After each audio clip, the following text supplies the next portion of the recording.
The private investigator had walked into crime scenes before. Basements soaked in regret, abandoned rooms frozen in time, but nothing prepared him for what waited behind the reinforced door. Inside the house, everyone admired. At first, it didn't make sense. The place looked perfect, clean, controlled. A home owned by a name known worldwide, D4vd. Music plaques lined the walls. Awards reflected soft lighting. Everything screamed success. Everything screamed normal. Then the door opened. The smell hit first, scorched metal and something far older than smoke. In the center of the hidden room stood a steel cage, warped and blackened, as if fire had once wrapped itself around it and refused to let go. Burn marks clawed up the walls. The floor beneath was cracked, melted, permanently damaged. This wasn't decoration. This wasn't art. Cages are built for one reason. The investigator's camera shook as photos were taken. Every detail felt intentional. The thickness of the bars, the locking mechanism, the placement far from windows and sound. Whoever designed it understood silence, understood containment. And understood the pain. Public records showed nothing. No complaints. No missing persons linked to the address. Neighbors heard no screams. Fame, the investigator realized, makes people look away. When someone is admired, their shadows are ignored. The name D4vd echoed in his mind, clashing violently with what stood in front of him. Lyrics about heartbreak, interviews about vulnerability, a public image built on emotion, and a private space built on control. The investigator lowered his camera, heart pounding. This case wasn't about what was found. It was about what had never been reported. Because cages don't exist without purpose, and whatever happened in this room was never meant to be discovered. This was only the first door, and the truth behind it was far darker than anyone imagined. The house was never supposed to have that room. That was the first thing the private investigator noticed when he compared the architectural blueprints to the physical layout. According to county records, the lower level ended at a utility corridor and a storage space barely large enough for cleaning supplies. Yet here he stood, staring at a reinforced steel door where no door should exist. The name on the warrant read D4vd. To the public, D4vd was a voice that carried pain like poetry. Interviews painted him as introspective, fragile, honest. Fans said his music saved them. His image was built on openness, on the idea that nothing about him was hidden. The house suggested otherwise. The investigator ran a gloved hand across the doorframe. Fresh weld marks, recently reinforced. Whoever installed this didn't want it opened easily or often. The lock was industrial grade, the kind used for warehouses, not homes. That alone set off alarms. He unlocked it anyway. The hinges screamed as the door shifted, a sound so sharp it felt like a warning. The air that escaped was wrong, heavy, burnt, metallic, not smoke, not rot, something older, something that had soaked into concrete and refused to leave. The light revealed the cage. It sat in the center of the room like an accusation. Thick steel bars, warped inward, blackened as if fire had hugged them too long. The base was bolted into the floor. Chains lay coiled beside it, heat-scarred and brittle. The concrete beneath was cracked, melted in places, permanently altered. This wasn't decorative. This wasn't symbolic. This was functional. The investigator swallowed hard and raised his camera. Each photograph felt heavier than the last. The cage wasn't random. Its dimensions were precise, human-sized, calculated. Ventilation holes had been drilled into the walls, but they were narrow, controlled, enough to keep something alive, not enough to be comfortable. He crouched, examining the burn patterns. Fire had been used here, not chaotically, but deliberately. The marks climbed the bars in steady gradients, suggesting repeated exposure. Someone had tested limits. Someone had learned how much heat the cage could hold. And how much a person could endure. Public records revealed nothing. No fire reports, no emergency calls, no complaints from neighbors. The house sat in a quiet, expensive area where people minded their own business, especially when fame lived next door. The investigator stepped back, pulse pounding. He had worked cases involving hidden rooms before. Smugglers, traffickers, cult leaders, but this felt different. This room didn't scream desperation, it screamed control.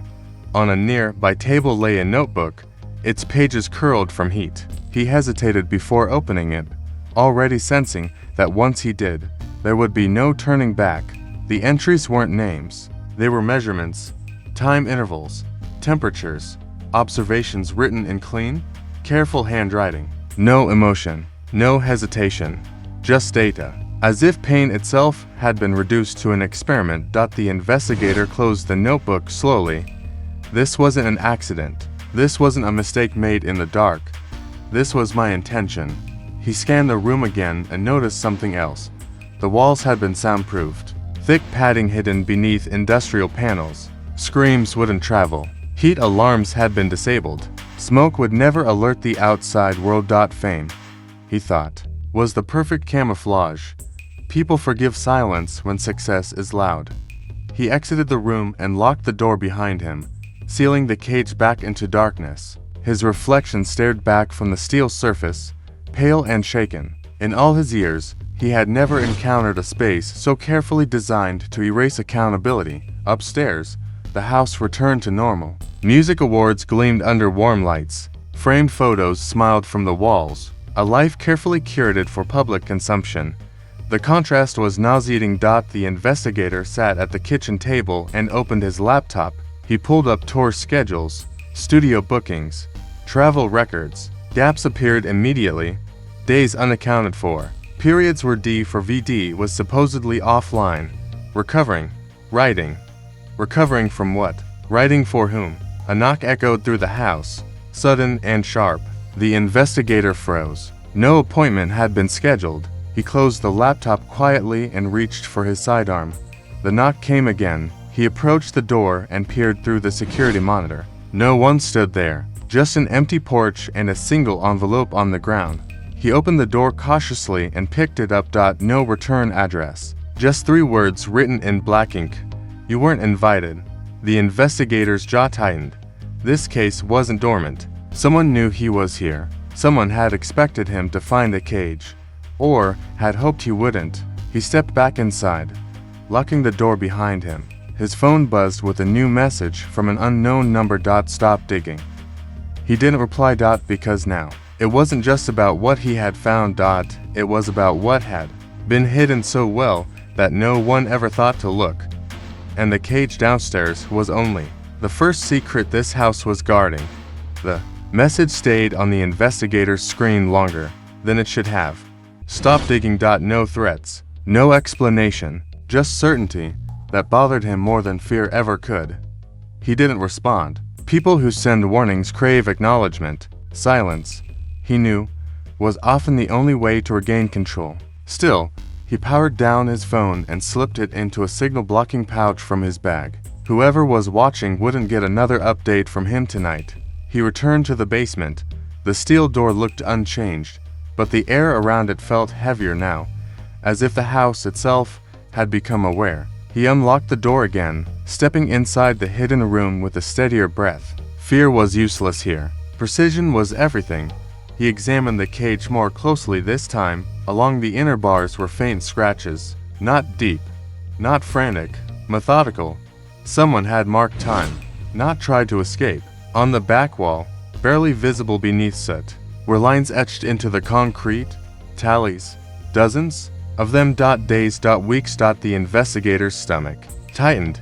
This room hadn't been used once. It had been used repeatedly. He pulled on a mask and knelt near the floor drains. Ash residue clung to the edges, mixed with fibers too small to identify without a lab. Fire had been applied carefully, then cleaned, not erased, minimized. Whoever operated here understood evidence just well enough to avoid suspicion, not justice. A sound from upstairs made him freeze. Footsteps. Slow, deliberate. He shut off his flashlight and moved to the shadows. Hard hammering. The steps stopped directly above the basement. Someone stood there, listening. The investigator waited. After a long, suffocating moment, the footsteps retreated. He exhaled silently and forced himself to think. This wasn't random intimidation. The envelope, the message, the presence. Someone had been monitoring the house, possibly even before he arrived. That meant the cage wasn't abandoned. It was dormant. He gathered what he could quickly: samples, photographs, measurements. Then he locked the door and wiped the handle clean. Whatever happened next, he needed distance and leverage. Back in his car, he drove without headlights for 2 blocks before turning them on. Old habit, survival instinct. He checked his mirrors constantly, but no one followed. At his office, a windowless space above a closed tailor shop, he spread the evidence across his desk. Photos of the cage, blueprints with altered sections circled in red. The notebook with temperature logs. Patterns began to form. The time gaps in D4vd's schedule aligned with the notebook entries. Always short, always controlled, always followed by periods of intense creative output. Albums written in weeks. Lyrics saturated with imagery of fire, containment, endurance, pain, he realized, was being harvested. Not expressed. Extracted. A knock at his office door snapped him upright. No one ever knocked. Clients called. Upright. No one ever knocked. Clients called. Enemies didn't announce themselves. He reached for his gun, but didn't draw it. Open, a voice said calmly. I'm not here to hurt you. The investigator cracked the door, just enough to see a woman standing under the flickering hallway light. Late 30s, sharp eyes, professional posture. Who are you? He asked. She slid a badge through the gap. Not law enforcement. Private sector. Oversight. My name doesn't matter, she said. I know what you found. That sent a chill through him. She stepped inside without waiting for permission. You're not the first investigator to touch this case, she continued. You're just the first to make it past the door. Others? He asked. She nodded once. Two backed out. One disappeared. The room went quiet. She placed a file on the desk. Inside were missing person reports. None connected publicly. Different cities, different backgrounds, same pattern. Brief contact with someone in D4vd's orbit. Studio assistants. Security hires. Fixers. All vanished during off-grid periods. No bodies, she said. No witnesses. Just silence. The investigator leaned back. Anger replacing fear. Why come to me now? Because the system won't touch this, she replied. Fame creates insulation. Lawyers bury complaints. Money reshapes timelines. But private investigators don't disappear quietly, not without noise. She met his eyes. A noise is dangerous for them right now. His phone vibrated inside the pouch. He pulled it out, powered it on. A new message waited. Last warning. He smiled thinly. Looks like they're nervous, he said. The woman didn't smile back. You don't understand, she said. This isn't about exposure. She tapped the cage photo. It's about escalation. She stood to leave. If you continue, they'll move. New location, new method. The cage is only a prototype. The investigator stared at the evidence long after she was gone. Prototype. That word echoed louder than any threat. He looked at the tallies again. The measurements. The deliberate cruelty disguised as control. Whatever this was, it wasn't finished, and now that he had seen it, neither was he. Because cages don't exist without purpose. And people who build them never stop with just one. The missing persons file refused to stay closed. The investigator spread the photographs across his desk again, this time ignoring names and dates. He focused on faces, expressions, patterns. People miss when they stare at paperwork too long. That's when he saw it. Not a connection, a sequence. Each missing person had appeared in the background of D4vd's rise. Not center stage, not important enough to remember. A lighting assistant in one city, a temporary driver in another, a studio runner hired for 1 week only. People who came close, then vanished. He opened the notebook from the hidden room again. Temperatures, time intervals, observations. But this time, he noticed the gaps. Entire pages torn out. Someone had removed the most important entries. He scanned the margins under a UV light. Faint impressions surfaced, pressure marks from writing that once existed. Words emerged slowly, like ghosts refusing to stay. Buried. Subject endurance increased. Resistance. Phase delayed. Audio response usable. The investigator's blood ran cold. This wasn't punishment. It was testing. He pulled up audio samples from D4vd's unreleased sessions. Leaks buried deep online. Dismissed as DMOS. He slowed them down, stripped the music away. Isolated background noise. A sound appeared beneath the vocals. Breathing. Not his. A second voice, barely audible, reacting, crying out, then silenced. Pain wasn't just being recorded. It was being layered. The investigator leaned back, heart pounding. The cage wasn't the end product. It was an instrument. Another message arrived. You're close. No warning this time. No threat. An invitation. He traced the burner number to a decommissioned warehouse district outside the city. An area bought up quietly through shell companies. One name appeared repeatedly in the property records, always buried beneath layers of legal fog. The same initials appeared inside the notebook margins. The missing link wasn't a person. It was a place. The investigator packed his gear, knowing full well this was the point of no return. Whatever waited at that location wasn't meant for documentation. It was meant for continuation. As he shut down his office lights, he glanced once more at the cage photos.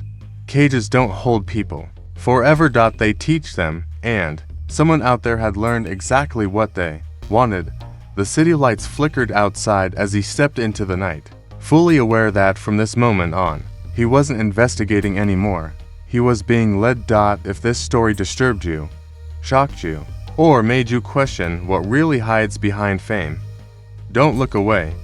This investigation is far from over. Subscribe to Rapscope X right now so you don't miss the next part. Each episode goes deeper. Each chapter reveals more. And what's coming next will change everything you think you know. Turn on notifications, because the truth doesn't wait, and neither should you. Comment your theories below. What do you think is really happening behind closed doors? Share this video with someone who needs to see how dark secrets can hide in plain sight. Rapscope X, in here for rumors. We uncover stories others are afraid to tell. Stay alert. Stay curious. Because once you've seen the cage, there's no going back. Subscribe now to Rapscope X. The investigation continues. The investigation continues.